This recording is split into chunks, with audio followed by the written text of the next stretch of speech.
Alléluia! Alléluia! Shalom les brebis! Shalom the world! Et oui, chose promise, chose due, par la grâce de Dieu, on est présent en direct pour le merveilleux message que le Saint-Esprit va nous déverser, nous donner, toujours pour l'épisode 3 de la connaissance de la vérité. Alléluia! C'est merveilleux par la grâce de Dieu. Comme toutes les vidéos, on n'arrête pas de le dire, c'est pas préparé, c'est du freestyle Saint-Esprit. Par la grâce de Dieu, c'est que lui qui déverse. On ne prépare pas par la grâce de Dieu. Voilà. Donc là, on va parler sur un sujet, juste le sujet qui a été donné, la connaissance, et aussi sur la base qu'on va prêcher. La vidéo dernière, c'était sur les prénoms. Par la grâce de Dieu, merci Saint-Esprit, sur les prénoms. Et il y avait un petit détail que je voulais récapituler, que j'avais pas donné, par peut-être empressement de, pas de finir, mais pas trop prendre le temps aussi. Parce que je vais pas trop faire des vidéos, je peux faire des vidéos de 1 heure, mais ça serait... voilà. Je préfère que vous compreniez morceau par morceau, comme ça serait plus facile peut-être pour vous à capter par la grâce de Dieu. À plusieurs, à ceux qui me suivent, par la grâce de Dieu, à ceux qui nous suivent, hein, par la grâce de Dieu, c'est pas l'œuvre d'un homme, c'est l'œuvre de Dieu. Pour partager la parole de Dieu, on n'est pas là pour partager des saletés. Voilà, autrefois, on était dans la musique mondaine, on partageait ça, mais non, c'est fini, on partage vraiment la parole de Dieu. Par la grâce de Dieu, on n'est plus dans les saletés. Par la grâce de Dieu, on est dans la propreté, ça veut dire avec Dieu, dans l'obéissance avec Dieu, comme Jésus-Christ. En fait, ce que je voulais dire par rapport à la vidéo précédente, par rapport aux prénoms, dans les prénoms, en fait, on avait énuméré Ruth, le chapitre de Ruth, et on avait parlé de la désobéissance du roi le roi, attendez, j'ai son prénom là, Elimelech, voilà, je voulais pas, Elimelech, qui voulait dire Dieu est roi, son prénom veut dire Dieu est roi.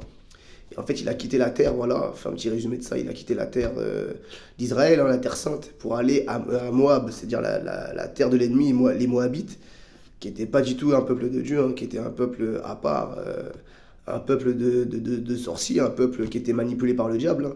Leur pratique était totalement démoniaque, hein, satanique. Ils avaient comme Dieu le Dieu Kémosh. Et ce Dieu-là, il faisait des sacrifices de nourrissons chaque année pour ce Dieu-là, soi-disant un Dieu. Mais moi, j'aime pas employer ce terme qui est Dieu. Bon, c'est la Bible qui le dit, Dieu avec un petit D. Le vrai Dieu, il est écrit avec un grand D en majuscule. Voilà. C'est pour faire la différence entre les petits dieux, en fait, la vraie définition des petits dieux, ce sont des démons. Et le grand Dieu avec le grand D, bah, c'est le vrai Dieu, le créateur. Et eux, bah, le démon qui priait, en fait, bah, ils demandaient ce sacrifice pour renouveler leur alliance. Bref, et ils sont partis, on a vu qu'il a désobéi, parce qu'Israël n'écoutait plus Dieu. Et quand tu désobéis, il a même donné les prénoms de ses enfants qui voulaient dire... alors le premier c'était Kiljon, Kiljon ça veut dire dépérissement, la mort. Et l'autre c'était Maclon, qui voulait dire malade, maladif. Vous voyez, quand on n'a pas Dieu dans nos vies, ce sont les démons qui contrôlent vos pensées. Peu importe si vous croyez ou pas, que vous êtes païen ou pas, moi je vous dis la vérité, les pensées de l'homme, elles ne peuvent pas être guidées par l'homme lui-même. Parce que même les pensées de l'homme lui-même, la Bible dit que la pensée de l'homme sans Dieu est semblable à celle des démons, semblable à celle de Satan. Même le diable, quand il regarde les êtres humains faire des bêtises ou faire le péché, le diable lui-même, je crois, il doit être dépassé des fois par la manière que l'homme dépasse des fois le diable dans certaines choses qu'il fait. Voilà, bref. Et la petite parenthèse, en fait, ce que je voulais dire, c'est que on a vu tout ça, la désobéissance d'Elimelech qui a ramené sa famille là-bas à Moab, qui était pas du tout celle de la pensée de Dieu. Et ben, après, en fait, par la suite, ils sont tous morts, les garçons. Ils n'ont pas eu d'enfants en plus. Ils étaient vraiment. Dieu n'a pas permis ça, ils étaient vraiment maudits. Hein. Ils étaient sous une malédiction en fait. C'est pour ça qu'Elimelech, même sa mort n'est pas marquée. De quelle raison? Mais en fait, sa mort est venue par la désobéissance. Il s'est fait chicoter par les démons, il n'y avait aucune relation de Dieu, Dieu ne pouvait pas le protéger, il n'y avait pas de protection spirituelle, rien du tout. Donc, il est mort prématurément parce qu'il s'est fait lui-même roi, alors que c'est Dieu qui devait être roi, parce que son prénom le dit, ça veut dire Dieu est roi.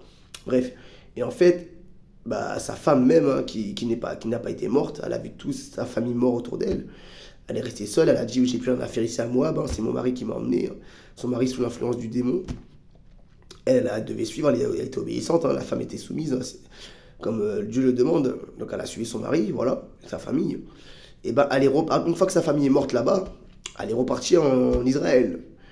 Et la raison pour laquelle ils étaient partis d'Israël, c'est parce qu'il y avait une famine. Et lui, pour échapper à la famine, il croyait qu'il fallait partir d'Israël. Alors que non, il fallait juste que tu rétablis ton alliance avec Dieu. Ça veut dire tu redeviens obéissant à Dieu. Mais comme ils n'avaient pas compris, bah, lui, il est parti de la bénédiction de la Terre Sainte, de la protection. C'est-à-dire la protection de Dieu, c'était la Terre Sainte, c'était Israël. Ça fait qu'ils sont morts, ils sont partis, voilà, par la désobéissance. Et euh, sa femme a éliminé qu'elle est repartie en Israël. Et là, quand elle est repartie, il n'y avait plus la famine, il n'y avait plus ces choses-là, parce que Dieu a fait passer un temps. C'était un désert. Et ce désert-là est parti, parce que Dieu ne laisse pas comme ça son peuple. Le désert est parti, et elle est revenue. Et même Israël, dans son quartier, dans son village, quand elle est revenue, ça, je ne me trompe pas, c'était à Bethléem, et ben ils étaient tous heureux de l'accueillir, de hey, c'est Ruth, elle est revenue, regardez, elle va bien, et tout, non, non, on n'avait plus de nouvelles de toi, et tout, non, non. Et après, ben, ils ont prospéré. Et Ruth, une Moabite qui habitait chez l'ennemi, elle est venue vivre en Israël, et ils ont prospéré. Voilà. Comme quoi, il ne faut pas, même s'il y a des temps difficiles dans l'église, dans ta vie personnelle, fais confiance à Dieu. Dieu ne t'a pas oublié. C'est un temps de désert. Et après, ça passera pour te faire prospérer. Voilà, ce sont des épreuves que Dieu utilise pour voir ton obéissance, pour voir si tu ne vas pas le laisser tomber. C'est pour tester ta fidélité. Voilà une parenthèse. Voilà, j'avais à cœur à le dire par la grâce de Dieu. Je sais que c'est pas pour rien, c'est sur le Saint-Esprit. On va rentrer dans le vif du sujet, qui est vraiment, désolé pour les... Je me prends pas plus haut que vous, hein. La Bible dit qu'il faut se faire plus petit que les autres, même celui qui vient d'arriver. Il n'y a pas de supériorité avec Dieu, voilà. Voilà. Il a dit, hein, celui qui veut se faire le plus grand, qui se fasse le plus petit, pour rester humble et que tout le monde prospère ensemble. Voilà. Sans qu'il y a personne qui se mette en avant. Voilà, à la grâce de Dieu, excusez-moi, on va parler du système de la bête. Alléluia. J'avais vraiment à cœur de parler de ça. Pourquoi je parlais de personnes, bébés spirituels, ou voilà, qui ont besoin de lait, parce qu'aujourd'hui on va manger de la nourriture solide. Mais je pense que même les bébés, ils peuvent comprendre, parce que c'est en rapport justement à la vie réelle d'aujourd'hui, c'est en rapport à ce qui se passe, en rapport à dans quel monde on vit. Donc il n'y a pas besoin trop d'être dans un niveau spirituel. Voilà, je ne dis pas qu'on est dans un niveau spirituel, voilà. Mais juste à expliquer que même le système, tout le monde le sait, hein, le système n'arrange personne. Les présidents, ce qu'ils font, voilà, on sait très bien que c'est de la magouille. Il n'y a pas besoin d'être spirituel pour comprendre ces choses. Donc c'est pour ça que je dis, même les bébés, je pense qu'ils pourront comprendre par la grâce de Dieu, ou sinon étudier le monde, ce qu'on va dire maintenant, aller chercher, aller voir si c'est vrai ce qu'on dit. Donc étudier ce monde, aller voir dans quel monde on vit, étudier ce monde, faites des recherches aussi. Par la grâce de Dieu, on va commencer. On va commencer par la grâce de Dieu. En fait, c'était plus précisément dans quel monde on vit, dans le système de la bête, parce qu'on vit dans un système, mes amis, qui n'est pas le système de Dieu. Ce système dans lequel on vit, c'est un semblant de paraître de vie. Parce que la Bible dit dans 1 Jean chapitre 5 au verset 19 que ce monde est sous le joug de Satan, ce monde est sous l'influence du diable. Le diable contrôle. Mais c'est Dieu qui l'a laissé pour voir si vraiment il a des fidèles dans ce monde. Est-ce qu'on va se rendre compte que ce monde est sous l'influence du diable, ou ce monde, on est à l'aise dedans? Et là, il faut se poser des questions, parce que si tu es à l'aise dans ce monde, si toi, tout va bien pour toi, tout va bien dans ce monde, et que toi, tu mènes ta petite famille, ta petite vie avec ta petite famille tranquillement, et que toi, ça te suffit, malheureusement, tu vas en enfer. Parce que si tu ignores Dieu dans ta vie, et que tu vis cette vie dans ce système-là, qui est le système du diable, c'est l'enfer. Ce monde est malade. Ce monde a besoin d'amour, ce monde a besoin de Jésus-Christ. Ce monde ne va pas bien. Il y a juste à regarder même la guerre en Russie, entre la Russie et l'Ukraine, il y a toujours eu des guerres. Dans le monde, il y a un décalage. À telle enseigne, vous voyez, la Bible dit que dans 1 Jean chapitre 5 verset 19, que ce monde est sous l'influence du diable. Regardez, ce monde est sous l'influence du diable, mais on est combien sur la terre? Juste cette petite statistique-là. Il faut étudier ce monde. Ne restez pas comme ça aveugle. Vivez pas comme ça dans ce monde. Il faut l'étudier ce monde. Il y a plein de codes, il y a plein de pièges. Ne vous faites pas mener un bateau comme des moutons qui vont à l'abattoir sans que vous ne sachiez dans où on vous ramène, où on vous dirige. Non, la Bible est là. La Bible vous dit ce qui s'est passé avant, ce qui se passe aujourd'hui, ce qui va se passer après. C'est le livre par excellence de la prophétie. Et oui, et ça t'éduque, ça te donne aussi ton identité. Dans quelle position tu dois être, dans quelle position Dieu veut te voir. Alléluia. Donc, sur la Terre, on est combien? On est à peu près 8 milliards. Voilà. Et on te dit dans les statistiques de ce monde que 1% de l'humanité détient les richesses de ce monde. 1% sur 8 milliards, c'est énorme. Et c'est 1% qui détient la richesse de ce monde, on peut même les compter sur les doigts de la main. Mais quand tu réfléchis, tu te dis, mais qui sont-ils ces 1%? Tu regardes la Bible te dit, on vient de le dire dans 1 Jean chapitre 5 verset 19, que ce monde est sous le joug de Satan. Et toi, tu compares ces statistiques avec, on est 8 milliards, il n'y a que 1% qui dirige les richesses de ce monde. Mais c'est énorme. Mais qui sont ces gens-là? Ce sont des égoïstes, ce sont des avares. Ce sont vraiment des gourmands. Pendant que les gens souffrent, toi, tu gardes toute la richesse et tu peux nourrir la planète Terre entière avec une seule personne qui détient les richesses. Comme Elon Musk, là. L'autre fois, ils avaient évalué sa fortune. Juste sa fortune à lui, là, je sais pas, il est combien de millions de milliards.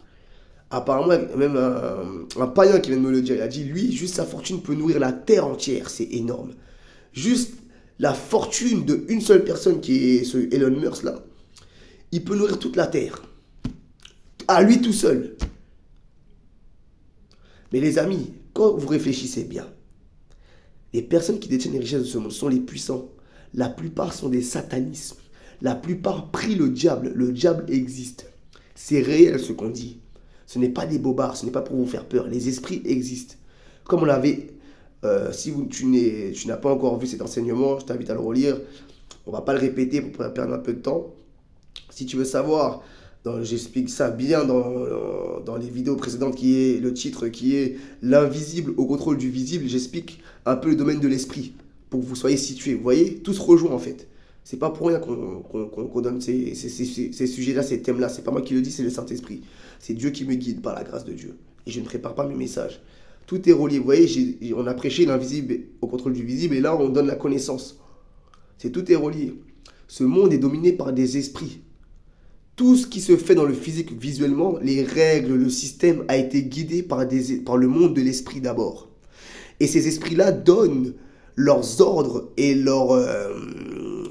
pour assujettir en fait leur monde dans la vie réelle, ils donnent ces règles, leurs systèmes, leurs ordres à des gens qui leur sont soumis, à des gens qui font leur volonté, la volonté du diable. Et ceux qui font la volonté du diable reçoivent les messages du diable. Vous voyez? Ce sont en fait comme c'est des faux prophètes en fait. Ils reçoivent des informations aussi de l'esprit, mais ils vont vous donner ces informations-là, mais c'est pour faire le mal. Comme la Bible dit dans Jean 10, ils sont là que pour venir voler, dérober, tuer, égorger. Voler, égorger, tuer. Ils sont là que pour faire ces choses-là. Même s'ils font miroiter des gentillesses et tout. Non. Donc on va rentrer sans plus tarder dans la parole cette fois-ci. Vous allez me dire, ah, il n'a pas donné de parole, qu'est-ce qu'il raconte et tout. Ok, alléluia. On va dans la parole. Dans précisément Daniel chapitre 7 pour que tu comprennes dans quel monde on vit. Ne reste pas comme ça à gaga. Et rassure-toi, je ne te dis pas ça pour te faire peur, je te dis ça pour justement que tu récupères ton identité. Parce que ton identité est Jésus-Christ et Dieu. Et la parole de Dieu dit encore dans 1 Jean chapitre 4, il te dit, celui qui est à l'intérieur de toi est plus grand que celui qui est dans ce monde. C'est-à-dire, celui qui est à l'intérieur de toi est plus fort et plus puissant que Satan. Et celui qui vit à l'intérieur de toi, ça doit être Jésus, ça doit être le Saint-Esprit. Ça veut dire que si tu n'as pas encore accepté, accepte-le. Il va vivre en toi et tu vas te développer en lui pour devenir plus puissant, pour marcher sur ces puissances qui règnent dans ce monde et qui aussi te font du mal dans la vie et qui bloquent beaucoup de choses dans ta vie. Donc, sans plus tarder, pour que vous compreniez ces choses, nous allons aller dans Daniel chapitre 7. Alléluia. Daniel chapitre 7. Alors, Daniel chapitre 7. La parole nous dit, dans Daniel chapitre 7, Alors, on va lire directement dans le verset 1. Le titre, c'est vision de Daniel, vision de Daniel, les 4 animaux. La première année de Belshazzar, excusez-moi, roi de Babylone, Daniel eut un songe et des visions de son esprit pendant qu'il était sur sa couche. Ensuite, il écrivit le songe et raconta les principales choses. Daniel commença et dit, je regardais pendant ma vision nocturne, et voici, les 4 vents des cieux firent irruption sur la grande mer, et 4 grands animaux sortirent de la mer, différents les uns des autres. Le premier était semblable à un lion et avait des ailes d'aigle. Je regardai jusqu'au moment où ses ailes furent arrachées. Il fut enlevé de terre et mis debout sur ses pieds comme un homme. Le lion était sur ses pieds comme un homme. Et un cœur d'homme lui fut donné. Et voici, un second animal était semblable à un ours et se tenait sur un côté. Il avait 3 côtes dans la gueule, entre les dents, et on lui disait « Lève-toi, mange beaucoup de chair ». Après cela, je regardais, et voici un autre semblable à un léopard, et avait sur le dos 4 ailes comme un oiseau. Cet animal avait 4 têtes, et la domination lui fut donnée. Voyez. Après cela, je regardais pendant mes visions nocturnes, et voici, il y avait un 4e animal, terrible, épouvantable et extraordinairement fort. Il avait de grandes dents. Il mangeait et brisait et il foulait aux pieds ce qui restait. Il était différent de tous les animaux précédents et il avait 10 cornes. Voilà. On va s'arrêter là, par la grâce de Dieu. Voilà, c'est de Daniel 7, verset 1 jusqu'au verset 7. En fait, on va plus décortiquer la chose et faire vite, ça va faire bientôt 20 minutes. Par la grâce de Dieu. La première bête dans la vision de Daniel qu'il a reçue de Dieu, vous vous rappelez, c'est marqué, je vous invite à relire aussi personnellement pour bien vous comprendre aussi. Dans la première vision, il a dit, il a vu sortir de l'eau, de la mer, un lion. Un lion avec des ailes dessus et après il s'est tenu sur ses pattes comme un homme, debout. En fait, ça, il ne faut pas le lire comme ça. Parce que ces paroles-là, la Bible, elle est codée. La Bible est codée. Les brebis, le world, le monde. La parole de Dieu ne se lit pas comme ça par la mentalité humaine, par la pensée humaine. C'est impossible. Si tu lis la Bible avec ta pensée humaine, mon ami, tu vas rester là, tu vas t'ennuyer. Tu vas rien comprendre, tu vas t'ennuyer. C'est par le Saint-Esprit que tu vas lire la Bible et là, tu vas t'éclater. Et là, vraiment, tu vas te délecter de lire la Bible. Tu vas la manger pour qu'elle demeure en toi. Et tu vas vraiment te délecter dans la chélébabine. Alléluia. Mais blague à part. Ce premier être qui est sorti de la mer, ce n'est pas, il ne faut pas le voir comme un animal. Hein, je veux voir un animal devant moi. Oui, c'est spirituel. C'est spirituellement qu'il est réel. Cette bête-là est réelle. Mais en fait, il parle des dominations. C'était en fait les puissants du monde de les époques, des époques. Et on voit bien qu'en fait, la puissance de l'époque où Daniel se trouvait, c'était la puissance de Babylone. C'était les Babyloniens qui menaient. C'était le règne des Babyloniens. Voilà. Après, il y a eu le règne des Perses, Médo-Perses. Même dans l'histoire qu'on vous apprend à l'école, hein, c'est marqué, ils vous le disent. Hein. Et tous ces rois qui ont mené des guerres dans le monde, tout ça, c'était des satanistes en fait, qui allaient chercher justement la puissance chez des esprits. Ils faisaient des sacrifices. Et après, ils gagnaient des guerres. Même, je sais pas si vous avez vu Bon, je vous invite pas trop à regarder, hein, maintenant je regarde plus trop. Hein. Faut pas trop regarder ça, la série Viking. J'avais regardé un moment. Et en fait, même eux, les Vikings, pour gagner des guerres, ils faisaient des sacrifices. Ils avaient des cultes, ils rendaient des cultes à Satan. Ils faisaient des sacrifices. Il y en a même, je me rappelle, il y en avait un, il s'était nommé pour se sacrifier lui-même pour le peuple. Il donnait son sang, le sang humain, pour que justement leurs esprits les dominent et leur fassent gagner des guerres. En fait, tu donnes ta vie pour que des esprits démoniaques puissent prendre le contrôle de ton peuple pour gagner des guerres. Mais le seul esprit qui dominera tous ces esprits, peu importe les incantations qu'ils feront, les sorciers ou ces peuples qui étaient menés par Satan, c'est Dieu seul. Si tu obéis à lui, tu n'auras pas peur de ces gens-là. Bref. Et en fait, là, c'était la première bête, c'était la bête babylonienne. C'était le lion. Pour faire un peu un topo, que vous compreniez un peu, vous le voyez, hein, il se cache plus, hein, mais en fait, ce sont des codes qui donnent. Par exemple, en France, on voit la voiture, si je ne me trompe pas, c'est Peugeot. Hein. Peugeot qui a le signe de deux lions face à face, comme ça, avec deux bouts. C'est deux lions debout face à face, ils se tiennent sur leurs pattes et leurs mains comme ça. En fait, ça représente le règne babylonien. Et c'est cette première bête que Daniel, justement, décrit. Vous voyez, on vit à une époque, c'était avant la voiture, ça. À l'époque de Daniel, là, c'est dans l'Ancien Testament, là, que Daniel. Hein. C'est dans l'Ancien Testament, c'est pas avec Jésus-Christ, c'était avant Jésus-Christ, là, ce qu'on parle. Dans Daniel, la vision de Daniel, la prophétie de Daniel. Dans chapitre 7, Daniel chapitre 7, je vous invite à relire. Et cette prophétie avait été annoncée avant même que les voitures puissent exister. Donc c'est tellement pour vous dire que la parole de Dieu est vivante, la parole de Dieu est vraie. Au jour d'aujourd'hui, on peut voir ces personnes-là qui ont construit la marque Peugeot, avec les deux lions debout face à face, c'est pour montrer en fait l'empire babylonien qui est au contrôle de ces choses et qui domine la France aussi. C'est un empire babylonien, l'empire de Babylone, c'est un empire qui est sous le joug de Satan, qui est leur maître, c'est Satan lui-même. Vous voyez? Après, on ne va pas tout rémunérer parce que là, le temps passe. Il y a la deuxième bête, c'est l'ours, ça c'est Médo-Perse. Après, on a le léopard, c'est les Grecs, la domination grecque. Hein, ils ont fait des ravages aussi. Regardez l'histoire des Grecs, hein, ils ont fait des guerres, ils ont tué des gens, ils ont fait des génocides, des trucs comme ça. C'est justement, ils étaient sous la domination de Satan, et je vais venir à ce point-là.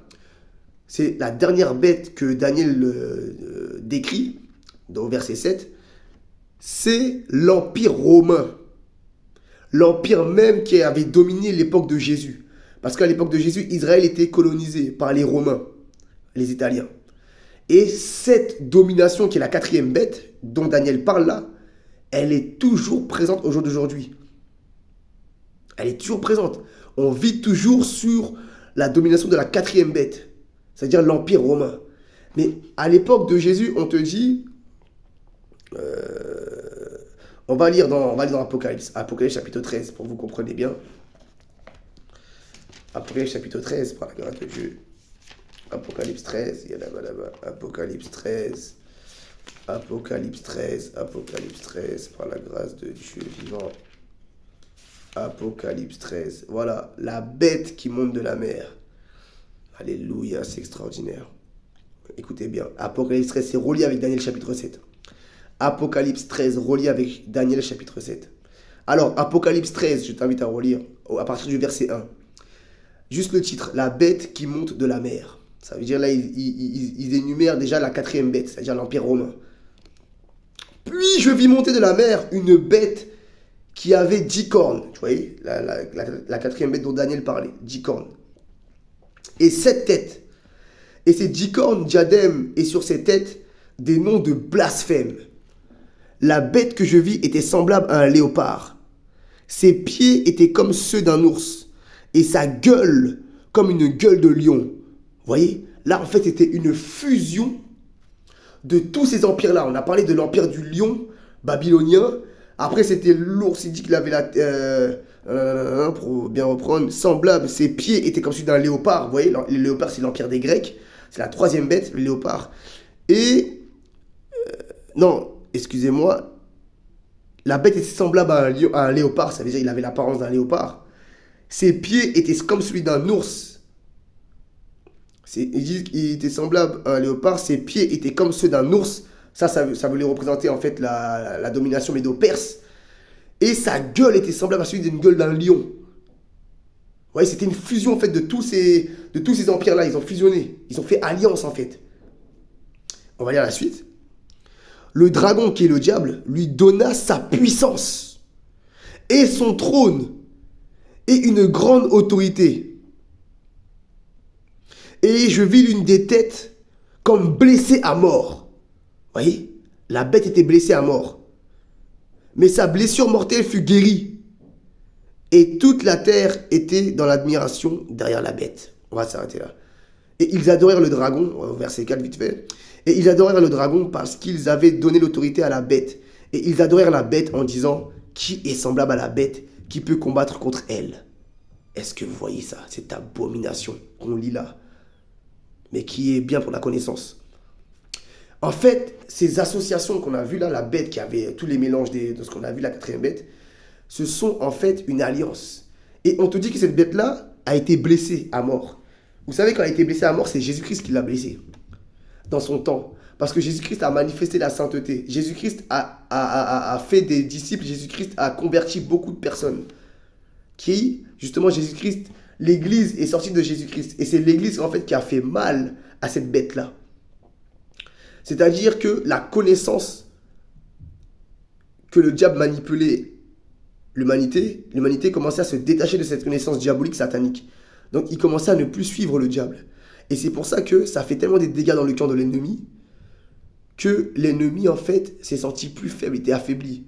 Le diable, en fait, vous manipule par la connaissance que vous avalez de lui.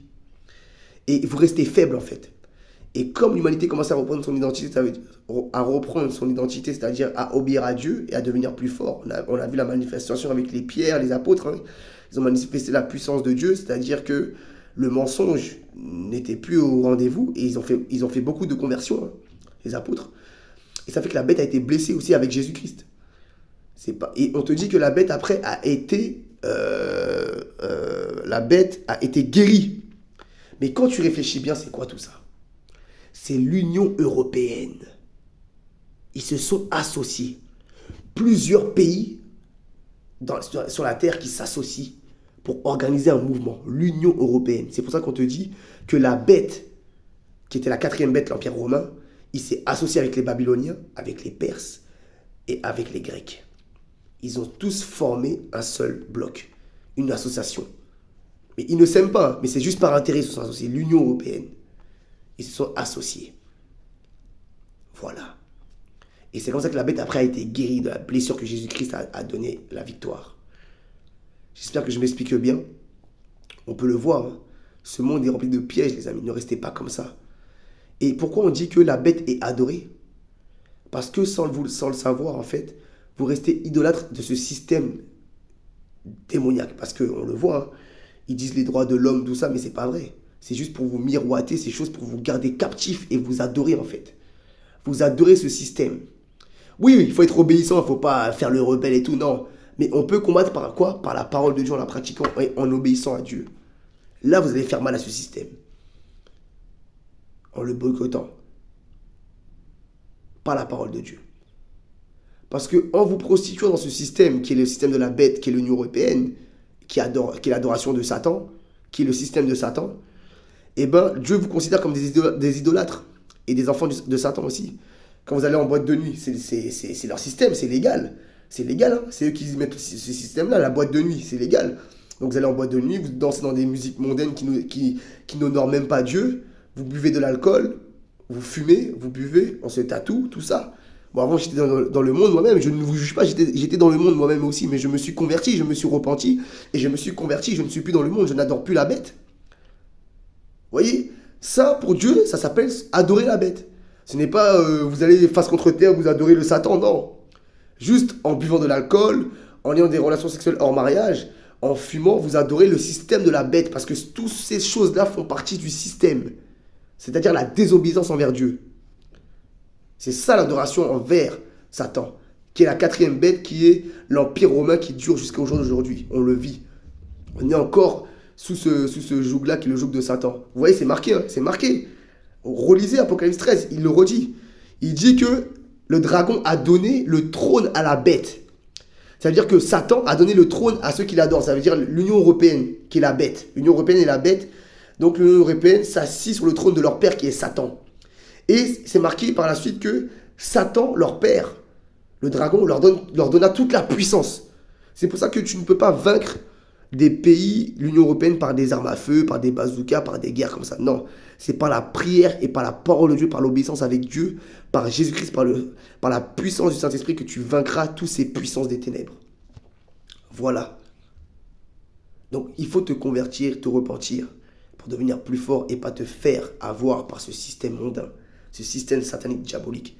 Je le répète, c'est tout ce qu'on vient de dire là, ça résume en fait tout ce que la parole dit dans 1 Jean chapitre 5 verset 19, c'est réel. Que ce monde est sous la puissance du malin et sous le joug du diable. Donc le diable contrôle en fait le monde. Et si tu fais partie de ce monde et que tu te sens à l'aise, c'est que pour Dieu, tu es son ennemi et tu es adorateur de Satan. Ne reste pas comme ça. On le voit, les guerres. On le voit. Les distributions d'armes dans les pays. Ils te disent le droit de l'homme. C'est du baratin. Ils te disent le droit de l'homme, mais c'est ce même pays-là qui te dit droit de l'homme, qui vont piller d'autres pays pour prendre leurs richesses, pour prendre leurs biens naturels, leurs premières ressources, et tuer des gens pour prendre leurs ressources qui ne leur appartiennent même pas. Les prendre de force, en faire un business. Pendant que ces pays-là, les pays du tiers-monde en Afrique et tout, ils sont en souffrance. Pourtant, leur sous-sol est béni. Leur sous-sol est béni pourtant. Leur sous-sol est béni et c'est eux qui souffrent. Vous voyez ? C'est parce que la bête domine ce monde. Toutes ces souffrances, c'est l'œuvre de la bête. Donc, sois comme Jésus-Christ. Combat cette bête et tu auras la victoire comme Jésus-Christ. On va redonner encore un petit d'autres exemples. Hein.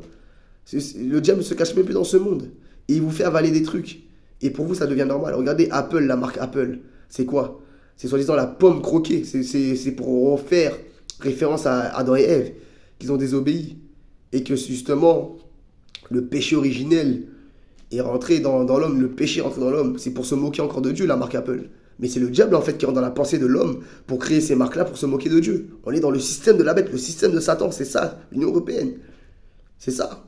On est dans le monde du diable. C'est la pomme croquée, Apple, la marque là, c'est pour faire référence au péché originel, pour se moquer de Dieu. C'est pour un clin d'œil à Dieu pour dire, regarde, t'as vu, j'ai fait pécher ta création, maintenant ils m'appartiennent, ils sont dans le péché, ils m'appartiennent. C'est moi qui ai créé le système, ils m'obéissent. C'est ça en fait. Un autre exemple, on avait dit dans Peugeot, là, les deux lions face à face, c'est la bête babylonienne, c'est ça, c'est l'empire babylonien. Et on le voit aussi dans les pays asiatiques, en Chine et tout, ils adorent le dragon. Quand ils font leur carnaval et tout, c'est quoi, ils s'habillent en dragon, en fait, peut-être ils le savent pas, je sais pas, mais ils adorent le diable en fait. Tu peux pas te déguiser en dragon, faire une fête, non, c'est pas anodin tout ça. Tout ça en fait, c'est une adoration à Satan, ils le savent pas. Regarde, même, ils font beaucoup en Asiatique, ils font beaucoup de représentations du dragon, des trucs comme ça. Et le dragon, c'est le diable. C'est des adorations, en fait. C'est des adorations à Satan, en fait, sans le savoir. Le dragon, le serpent, tout ça. Et le dragon, c'est Satan. Et même pour te dire, regarde, tellement que c'est vrai, tellement que la pensée de là-bas en Asie aussi, c'est vraiment pollué par Satan. Et ben, tu le vois en quoi ? Ils interdisent, dans certains pays d'Asie, ils interdisent la Bible. La Bible est interdite là-bas. Tellement que Satan est dans les pensées de beaucoup là-bas. Mais ça montre que tout ce qu'ils font est contre Dieu. Il y a Bouddha, c'est de l'adoration, ils adorent des statues Bouddha, des trucs comme ça. C'est pas de Dieu. Dieu te donne ce que tu dois faire sur terre pour l'obéir dans la Bible. Et oui, c'est Jésus-Christ qui a amené le salut. Jésus-Christ a amené l'obéissance au Père, au Créateur. Un autre exemple, dans les équipes de foot, il y a la Belgique qui s'appelle les Diables Rouges ou je sais pas quoi là. Comment tu peux t'appeler les Diables dans un pays où tu passes à la télé, on t'a dit oh les Diables Rouges, t'es fou, ne m'appelle pas Diable, moi je suis pas le Diable. Je fais pas partie d'une équipe qu'on va appeler Diable. Et normal, mais on dit oh c'est rien, ce n'est pas rien mon ami. Regardez. La vidéo précédente, qu'est-ce qu'on a énuméré ? Les prénoms. Quand tu appelles par quelqu'un par un prénom, c'est spirituel, c'est l'esprit qui sort. Et c'est pas anodin. Regardez la vidéo précédente qu'on a fait juste avant dans la connaissance partie 2. La connaissance de la vérité, épisode 2. On parlait sur les prénoms. Quand tu proclames, c'est spirituel, c'est des esprits que tu envoies. Et ben là, quand tu appelles les diables rouges des personnes, comme ça, un groupe, et ben tu envoies Satan sur eux. C'est pas anodin. À Manchester United, on les appelle les Red Devils. C'est quoi ça ? Les démons rouges, les diables rouges, on les appelle aussi. Et on regarde en plus, leur logo, c'est quoi leur logo ? C'est un démon sur le logo qui tient une fourche. C'est pas anodin, c'est des démons. C'est des démons qui contrôlent ces clubs, des trucs comme ça. Le système, c'est eux. C'est ça. C'est le système, on est dans le monde de Satan. Donc la Bible dit vrai. C'est réel, les amis. Tout ce que la Bible est réel. Dieu existe, le diable existe, c'est réel. Et le paradis existe. L'enfer existe. Donc voilà. Par la grâce de Dieu, si tu n'as pas encore accepté Jésus-Christ avec toutes ces informations, je t'invite vraiment à mettre ta main sur le cœur, faire une démonstration spirituelle. Tout simplement, à mettre ta main sur ton cœur, tu répètes après moi. Tu dis moi, après tu dis ton prénom, moi je dis mon prénom, tu dis ton prénom, tu dis moi. Je dis par exemple, moi, James, je reconnais Jésus-Christ comme Seigneur et comme Sauveur. Désormais, Père, je t'accepte dans mon âme, mon corps, mon cœur et mes pensées. Pardonne mes péchés, pardonne mes iniquités, pardonne les péchés de mon père qui me condamnait, pardonne les péchés de ma mère qui me condamnait. Efface tout cela par ton sang qui m'a libéré à la croix. Rapproche-moi de ta vérité, de ta volonté, de ta sainteté, de ta sagesse, de ton amour, de ta joie, de ta santé, de ta foi et dans la première pensée pour toi. Fais de moi un vrai disciple. Que la Sainte Bible devienne mon langage, que la Sainte Bible devienne mes prières, que la Sainte Bible devienne mes pratiques, que la Sainte Bible devienne mes pensées. Qu'à travers mon langage, mes prières, mes pratiques, mes pensées, que je puisse faire ta volonté, ta valorisation et ton œuvre. Amen. J'ai ainsi pris en ton saint nom, par le nom merveilleux de Jésus-Christ, Père de gloire, que ton nom soit inscrit, que mon nom soit inscrit dans le livre de vie. J'ai ainsi pris en ton saint nom, par le nom merveilleux, précieux et puissant de Jésus-Christ de Nazareth. Amen. Alléluia. Donc voilà, on va s'arrêter là. On a plus de 30 minutes. Il y a beaucoup de choses à dire sur ça. Voilà, on vous a sorti des petits exemples pour vous montrer par rapport à ce qui se passe dans ce monde par la connaissance. Il ne faut pas vivre dans ce monde comme ça. Le diable est là. Il ne faut pas vivre dans ce monde comme une poule, comme un aveugle, comme une autruche. Non. Il faut vivre comment Dieu veut que tu vives sur la terre. Ne vivez pas comme ça. Renseignez-vous, étudiez ce monde. C'est réel, Dieu il existe. Dieu vous aime. Dieu vous aime. C'est pour ça qu'il permet de faire ces vidéos, pour vous donner cette connaissance. Ne restez pas comme ça, ne vous faites pas avoir. Ne vous faites pas dominer par ces puissances ténébreuses, impures. Donc voilà, j'ai tellement de choses à dire, mais bon, on va être sage, on va se calmer. Par la grâce de Dieu, on ne sait pas si peut-être il y aura une 4e vidéo sur la vérité, sur la connaissance de la vérité. Peut-être, ou peut-être ça sera notre sujet, on verra comment le Saint-Esprit nous guide. Mais en tout cas, voilà, c'était le 3e volet de la connaissance de la vérité, par la grâce de Dieu. Soyez bénis, au nom de Jésus-Christ, repentez-vous, convertissez-vous. C'est réel, Jésus-Christ revient bientôt. Préparons-nous à la venue du Christ. Dans le nom merveilleux de Jésus-Christ, soyez bénis dans le nom merveilleux de Jésus-Christ. Power Holy Ghost.